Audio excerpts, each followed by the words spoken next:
Leaders, listen to me so carefully. When somebody is on track with their project, acknowledge the success. Say, oh, what a good job you've done.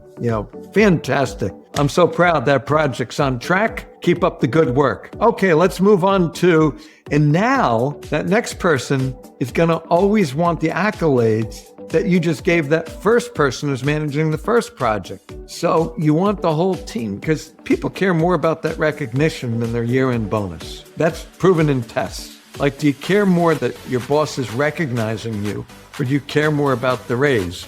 It always is about 60-40 when that question's asked. 60% of the people care more about feeling loved and appreciated by their company. Make sure you're not beating up people if you ask them at the beginning. And I always try to ask them in front of the group in week 1 when we're doing the planning, so that it's in front of everybody that they've acknowledged that they can do this. Now, there are times that you have to do a breakout session with that person and say, let's talk more about this offline. I never, ever beat up somebody hard in front of their coworkers. That is wrong also. But really give them accolades if they've hit their goals, because that's so important.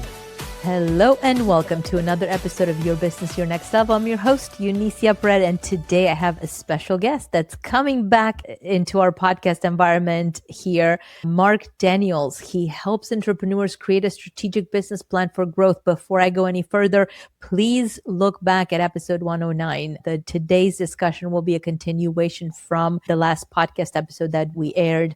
Marc has just tremendous value to add. He truly helps individuals execute their plan because he says, while planning is critical to your company's success, it is in the execution of your strategy that results in the millions. Amen to that, Marc. Welcome back to the show. Thank you, Eunicia.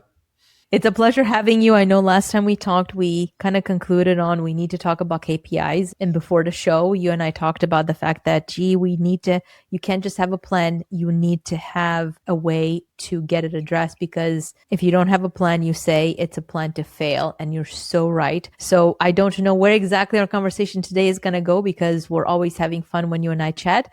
Let's dive in. Shall we start with KPIs?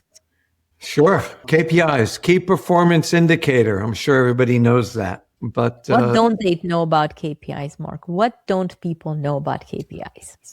I think the most important thing with KPIs, and we'll touch on that in a lot of detail in just a minute, you really have to track the KPIs that matter. And when I say the KPIs that matter, it's the KPIs that are going to drive the results you're looking for. And for a CEO, they'll say, let's look at, I want to know what our revenue is, or I want to know what our cash on hand is, or I want to know. And while those are all important numbers, the numbers you really want to track are what's called leading numbers. Those other numbers are lagging numbers. And while they're important, at the end of the year, you're certainly going to have to, or quarterly or even monthly, you're going to have to report to your shareholders or your owners, or you'll want to look to see where your revenue is. But looking at your revenue every day doesn't do anything.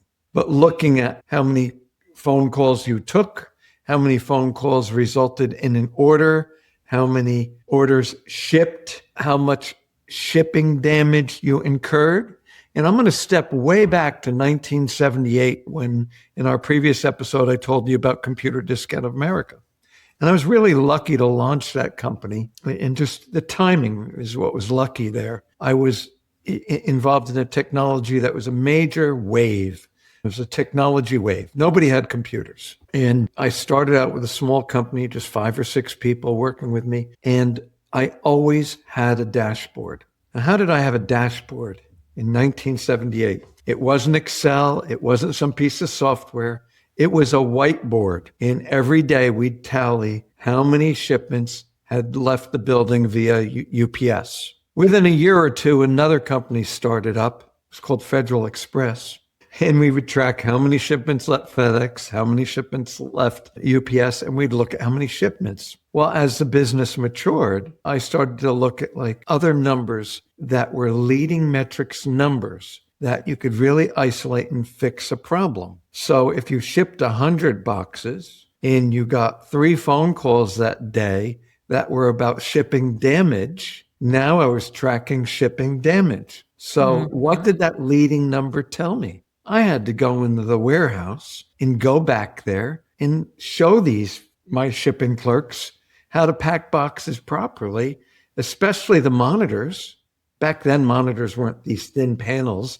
They had tubes hanging off the back of them, and they were getting damaged. So you could isolate by tracking. Now, you might think of a return as not a leading number, but it is a leading number in that it's going to show you something that needs to be fixed, right? I would look at how many calls we took. Then I would look at how long the hold time was and how many people hung up while they were on hold, right? So if I lost 20 calls in a day and 1 out of every 5 calls was an actual order, I lost 4 orders when those 20 calls dropped. What did I have to do?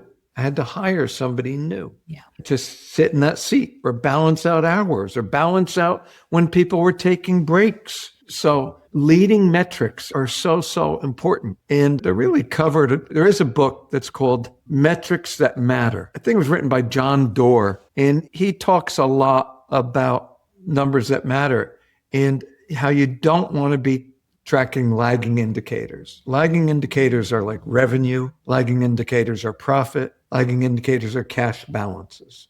They all happen as a result of the other numbers. Leading numbers are traditionally like your pipeline activity. How many phone calls are coming in? How many calls are converting to orders? How many orders shipped? Some people might argue with me, but it's not. How many orders had a back order on it? That's a leading metrics number because you can now address a problem.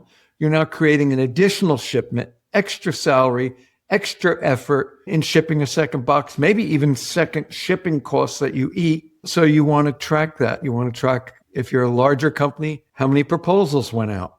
What's our proposal conversion rate? When I was at Diligent, which sold board software to board of directors, we converted about 1/3 of our demos to a proposal.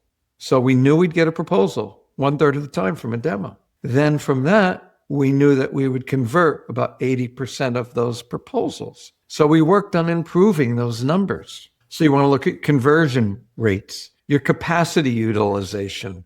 That's a leading metrics number. Like if you're a medical professional and you've invested $5 million in an MRI machine, you book that machine from 7 a.m. till 10 p.m. at night with 2 operators 7 days a week, because you need to get a return on that $5 million investment. So you want to look at your capacity utilization, how are you using the assets that you have to the maximum possible benefit. So that's really this critical distinction in metrics. If you get your leading metrics in order, the lagging numbers will look great. So that's why I always tell a CEO, stop looking at the revenue. Yes, you have to look at the receivables, but you look at the receivables once a week or once a month, and then you isolate the problem and fix it. But, the numbers you want to be looking at on a daily basis are your leading metrics, your leading KPIs.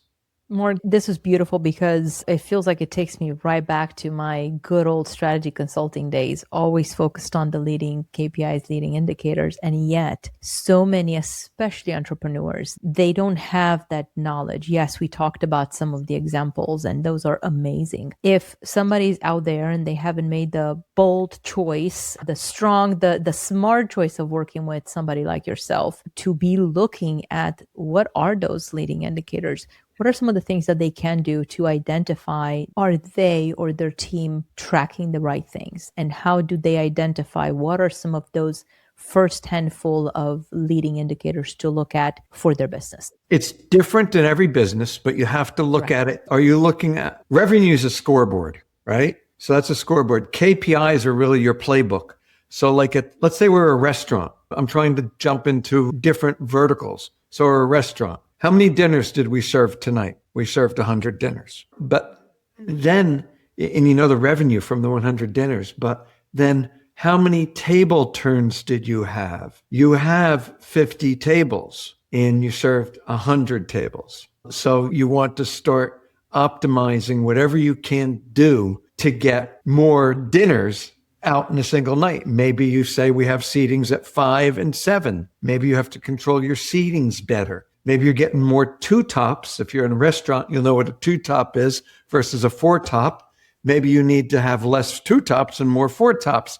Maybe your four tops are all sitting vacant because you have a lot of couples in your restaurant. So you can get rid of 3 tables and improve the number of tables you have for couples. You can get a table that slides together to make a 4 top.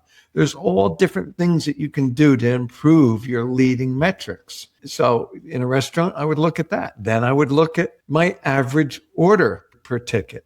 I would look at, like, do we have specialty drinks?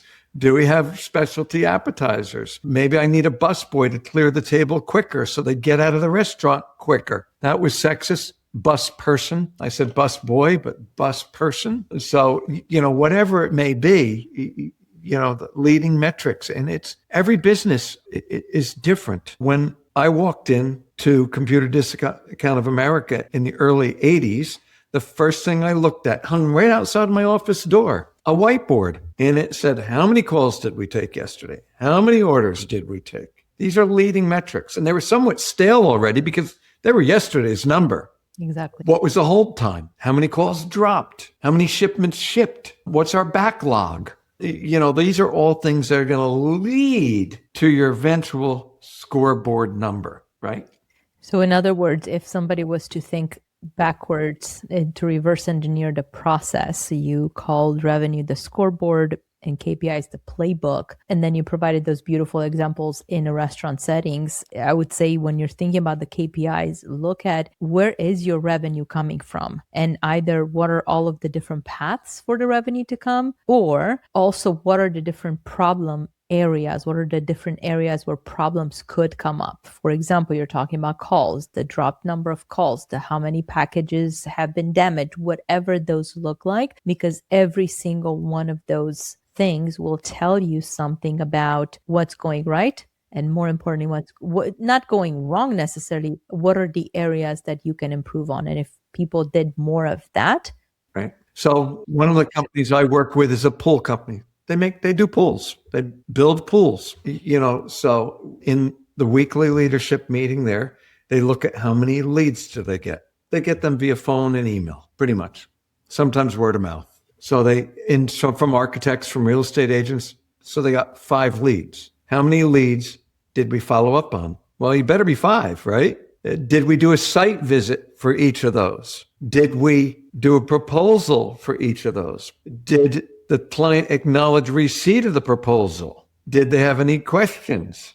What's our conversion rate on the proposal? Did we win or lose it? You follow that funnel and you push on those statistics, and that company has doubled its revenue over the last 2 years. Just pushing those numbers. We never, ever with that company look at their revenue to date. I mean, when you're signing a pool, it's for anywhere from $150,000 to as high as $1 million for a pool. And, we're not looking at that until later on.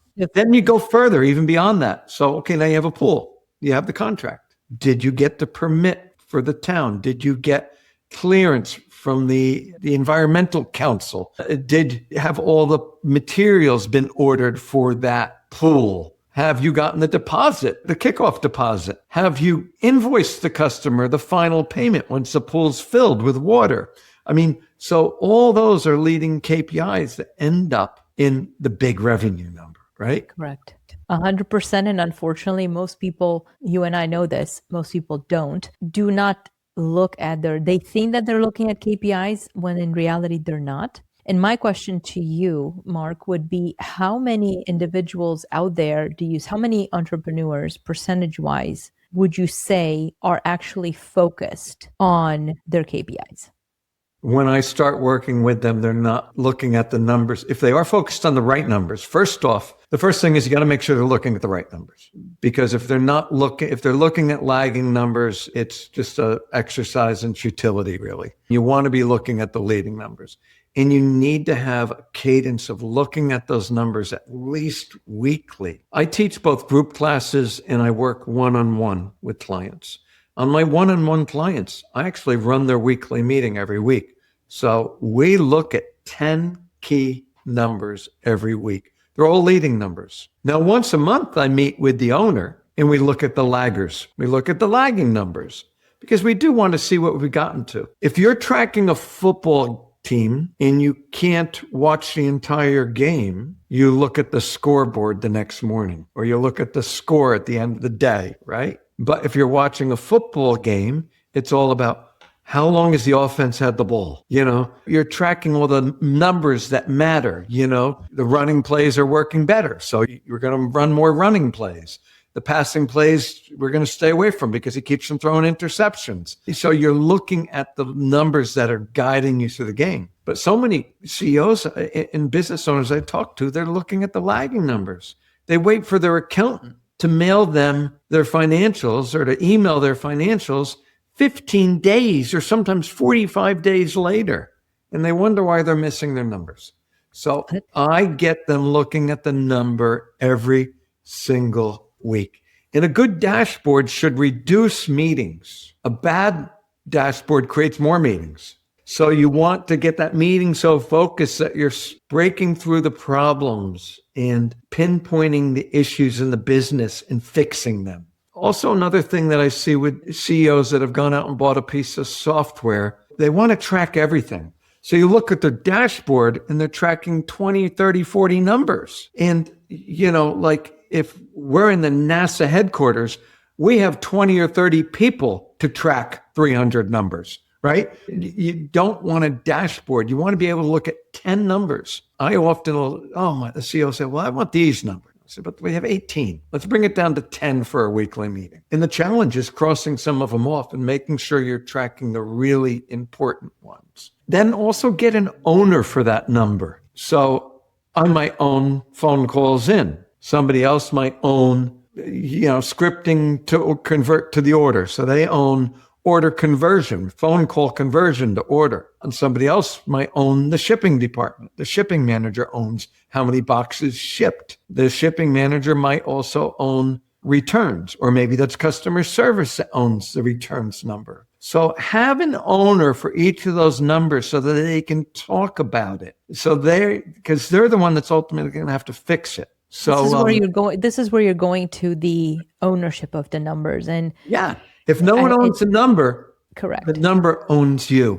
If no one owns the number owns you. This takes me right back to the conversation we had prior to hitting play or hitting record, Mark, where if you don't own the number owns you. Just earlier this afternoon, I was on a call with someone who had worked with this particular financial advisor for 25 years. And I don't know what exactly they did. I don't know what metrics, because even in the portfolios, you need to monitor not just the growth. What are the things that could be done differently? And this particular individual is now looking at how can he convert some of his retirement accounts, because he's got a ton of money in IRAs, as well as minimize the overall tax exposure. And he was telling us that he presented his challenge to the financial advisor, and the financial advisor came back and said, we could do this thing that will help offset some of the taxes. Of course, not all of it. And I'm sitting there thinking, has your financial advisor talked about all of these other things that should have, could have, would have needed to be implemented in your strategy over the last 25 years? Because based on everything that you're telling me, what you're trying to do now goes against the grain 100% of what has been done for you for 25 years. And he's like, well, that's exactly the problem. And I would say that I feel like in life, not just in business, in life and anything that we do, there has to be a way to measure, to look at what are those leading indicators and how can we troubleshoot the problems that will otherwise just compound the problem without us even realizing that it's there. Let's shift gears and talk a little bit during the time of this recording. We're right around the holidays, which is exciting because we're starting to talk about the plans, and a lot of companies and a lot of individuals, business owners, entrepreneurs have not really done a plan. They probably don't even have a desire to do the plan. And if they do a plan, it's not going to be a plan that's actually actionable. You said that if you don't have a plan, it's a plan to fail. And it's so beautifully said. Let's talk a little bit about that. And for entrepreneurs that don't do a plan, the answer is really easy. Do a plan. Let's talk about the entrepreneurs that think that they're doing a plan, and what are some of the pitfalls that historically you've seen when people put together plans that, or not really. If they're listening to this on a podcast, you can't see my smile right now. But so many entrepreneurs think they've done a plan. And when I look at their plan, it's a spreadsheet that they're somebody created for them. And where'd you get these numbers from? Well, we took last year's numbers and we want to grow this year. So we added 30%. We added 20% to the revenue number and we spread that across, but we also increased our expenses by 20% as well. So, this is our plan. And that's not a plan. That's a dream. I don't even know if it's a dream. It's a nightmare, actually. And maybe it's something will happen. Because you have to have a strategy between how you're going to grow those numbers by 30%. You're not going to wave a magic wand. So I hear that so many people have put together a plan. And when I worked for big companies, that was very commonly what you saw happening from corporate. They pushed down a spreadsheet that was 20% more, and those were the numbers they expected you hit. But you had to come up with a plan to figure out how you're going to grow those numbers by 20%. So many plans I see are really just a wish list or a forecast, and a forecast is not a plan. So you really have to start out with a strategy on how you're going to grow your company. One thing that I do, and I bring everybody through 3 components: your vision. I'm not going to spend a lot of time talking about vision today. I then bring them through a competitive analysis. Look at all your competitors.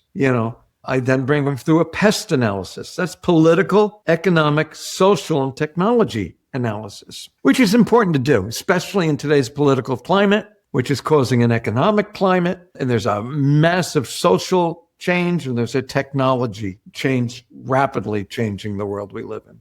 So it's important to do a pest analysis. But then I try to get them to focus on just 4 projects each quarter. And I talked a little bit about this in our last podcast, but it's important to, if you really want to grow your business, what are you really strong at? Create a project that leverages one of your strengths and try to come up with some type of marketing push or something that's going to leverage the muscles you already have, right? What's your biggest weakness? Come up with a strategic project that's going to mitigate, reduce, or totally wipe out your biggest weakness. If you say our weakness is our website, kill it, wipe it out, find a project. Then look at a trend that's there within your geographic region, within your industry, globally a trend, and try to leverage that trend into a growth project to add growth to your company. Now, everybody right now says, AI is the trend. AI is not a trend. Stop thinking that AI is a trend. AI is a tool. When the phones were invented by Alexander Hamilton, if you were a business, you had to go out and buy phones. Yep. When the computers came in the 70s, you had to buy a computer. When the internet came in the 80s, you had to be on the internet. When the fax machine came out, I don't know when it came out, you needed to get a fax machine. The AI is such a powerful tool. Use it to see how you can leverage growth, whether it's reducing headcount. I'm sorry to say that. That's part of running an effective business. Whether it's improving your services by being faster with AI, by coming up with a piece of AI-driven software that's going to help you buy better, sell better, post better, social postings better. There's so many AI tools now. So think about AI as the latest tool in your toolbox. It's not a trend. What I'm asking you to do is find a trend within your industry or within your segment that's needed by your existing customer base. I have an idea. I have an example. Okay. Minimizing taxes. Right. So, it's an ongoing trend and people keep complaining and they don't want to do anything about it. And then next year comes around and they're like, oh my God, we just paid too much in taxes. Well, did you do anything about it? Because we talked about this 3 years ago and that's where we sit on the sideline. The other thing is the fourth project is an obstacle project. What's your biggest obstacle? Is it funding? Well, maybe look at a HELOC. Or is it cash? Maybe look to see how you can improve your cash flow. Maybe your receivables are out of control. The biggest obstacle I hear from small to medium business is always around cash. It's always around cash. The next biggest obstacle I hear in businesses, guess what it is, Eunicia? Taxes. It's funny because cash and taxes are very much intertwined. But if you have a lack of cash, that's a problem with keeping your business afloat. Yes. And when you're successful in business, you have a tax obligation, which causes an issue. So, how do you protect yourself and pay the minimal legal obligation legally. I stress legally Always. there. I dealt with a brick manufacturing company in New Zealand, and they had to buy a whole nother factory. That obstacle project, we broke it up into 6 quarters. And it took 6 quarters to get from identifying a property, building out the facility, staffing the facility, opening the facility, and having pavers come out the other side of the facility. But that was an obstacle they faced. It was their biggest obstacle. They were cash rich. They had too many orders, which was creating a terrible backlog, and they needed to build another plant. That was their obstacle project. So if you're working on your strength, if you're eliminating a weakness every quarter and you're trying to ride a trend, try to identify a trend every quarter over the next year. If you do that every quarter, your business is going to grow. It's that simple. Too many businesses try to do too many things. And, what's your recommendation, Marc, to the entrepreneurs out there that they hear 4 projects? You've laid it out beautifully in terms of the strength, the weakness, the trend, and the obstacle. Fantastic. And they go back to their business and things pile. They're in meetings, things just pile on, and the things that need to be done don't fit in any one of those categories. And yet somehow they're deemed to be very time sensitive. Talk to us about that, because I try to tell business leaders, stop jumping on the next shiny object. That can be a project for next quarter. If it still looks shiny, stay focused on these big 4 projects. Yes, you're going to have other things come up. A water line breaks. Things happen, right? Things happen in life. So things are going to happen, but stay focused on those 4 projects. What I do is I run a 1-hour meeting every week with every business I've ever run and every business I've ever coached, where I'm doing one-on-one coaching. I get in the meeting. We have a 5-minute icebreaker. What went well this week? What's good news in your personal life or good news in the business? Tell me something good that happened to you in the past week. Then we get into it, right into it. We say, okay, let's talk about our weakness project. 10 minutes on the weakness project, 10 minutes on the strength, the weakness, then the trend, then the big one, which is the obstacle. Sometimes it's just a quarterly project. Sometimes it lasts a few quarters. And then I say, is there anything else we need to talk about? Okay. Now that's your next shiny object or other problems that are going on in the business. And I say, oh, well, we can talk about that offline. Oh, no, I'd like to open that up to the floor. Let's open that up to the floor. What should we do about this problem that was just identified? Staffing problem, holiday staffing problem. That's not one of our projects, but it's got to be talked about today. Then somebody says, well, I want to talk about our spring picnic. No, we're going to park that. We're going to put that in what I call the parking lot. Some people, one of the leaders I work with says, let's put a pin in that. So park it to the side, and it can be on your agenda next week and say, should we keep a pin in that? Or is it now time to talk about our spring picnic? Or our annual review period, which starts February, whatever it might be. So keep keep your your weekly executive leadership team meeting to 1 hour. I am ferocious about I block out a 1 hour meeting. It's 50 minutes, 50 minutes. And at 55, I'm wrapping that meeting because I know I've already gone over the 50. And I try to keep the message I would have to a CEO. If you really want to grow, a business owner that really wants to grow, identify these 4 things and work them. Don't you be the manager of each of those projects too. Appoint a leader for each of those projects. And before you say you have to do this, ask them, Eunicia, do you think you can get this done next quarter? And you say, I don't know, Marc. I don't know if I can get that done because I'm doing this, this, and this.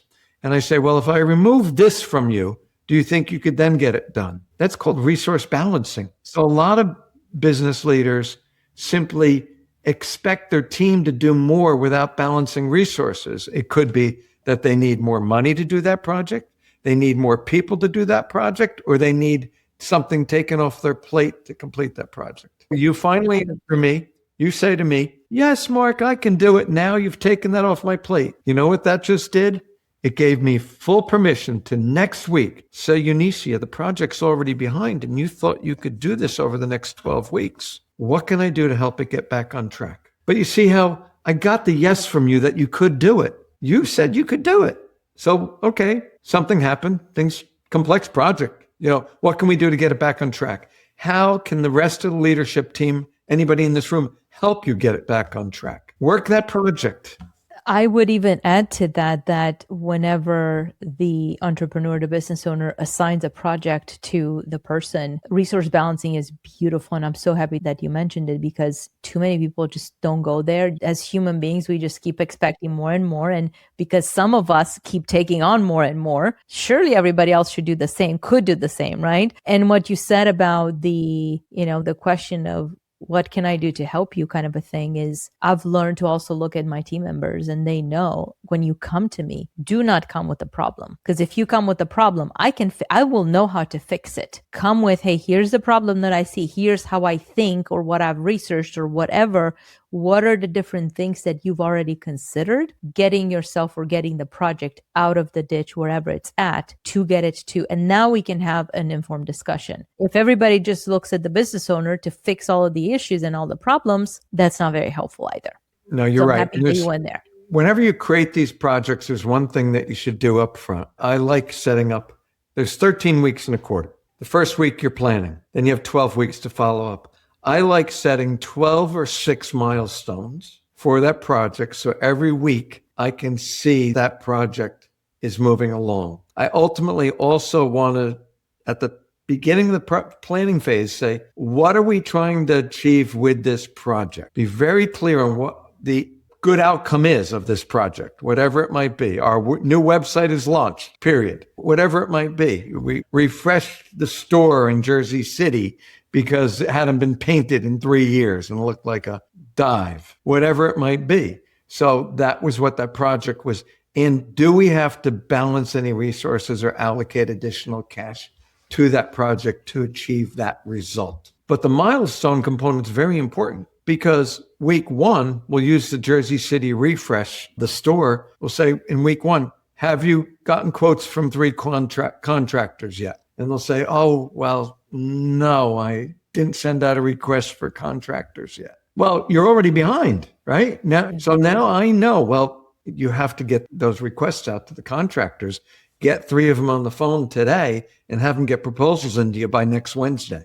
Do you use a specific tool, or is there a specific tool that you recommend that your clients use? And I want to also be cognizant of our time, because we're having a lot of fun here. Whether you're using Monday or whether you're using an Excel spreadsheet, it doesn't take you more than a half hour to an hour to plan out. You've picked 4 projects. You're going to spend 2 to 3 hours block and tackling those projects, and then you're done block and tackling them for the next month. You're going to be making adjustments as you find that something isn't working out, but pretty much you're done with the planning phase of it, because you as a leader just want to know, did we hit that milestone?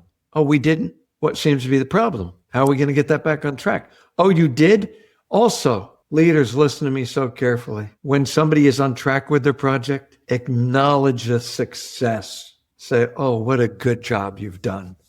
Fantastic. I'm so proud that project's on track. Keep up the good work. Okay, let's move on to, and now that next person is going to always want the accolades that you just gave that first person who's managing the first project. So you want the whole team, because people care more about that recognition than their year-end bonus. That's proven in tests. Like, do you care more that your boss is recognizing you, or do you care more about the raise? It always is about 60-40 when that question's asked. That 60% of the people care more about feeling loved and appreciated by their company. They do. So that's do. And especially the younger generation. Make sure you're not beating up people if you ask them at the beginning. And I always try to ask them in front of the group in week 1 when we're doing the planning, so that it's in front of everybody that they've acknowledged that they can do this. Now, there are times that you have to do a breakout session with that person and say, let's talk more about this offline. I never, ever beat up somebody hard